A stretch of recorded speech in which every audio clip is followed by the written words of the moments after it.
చాలామందికి తెలుసు డబ్బులు ఎలా సంపాదించుకోవాలి, ఎంత సుఖంగా ఉండాలి, ఇంకా ఎంతెంత సుఖాలు అనుభవించాలి అని చెప్పి.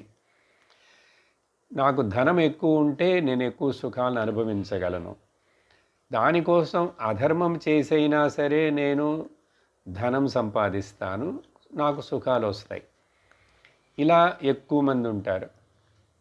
మరికొందరు ధర్మముతో ఉండి నేను ధనాన్ని సంపాదించాలని చెప్పి అనుకుంటారు. ఎందువలనంటే వాళ్ళకి తెలుసు, విన్నారు శాస్త్రంలో చెప్పింది ఏమని, ధర్మము చేస్తే పుణ్యము వస్తుంది, ధర్మాన్ని అనుసరిస్తే పుణ్యము వస్తుంది అని.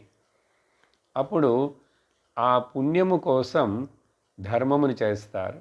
సరే, పుణ్యముతోటి మరలా ఏమిటి వాళ్ళకి, ఎందుకు పుణ్యం నీకు కావాలి, పుణ్యం వస్తే నాకు ఇంకా సుఖాలు నాకు దొరుకుతాయి,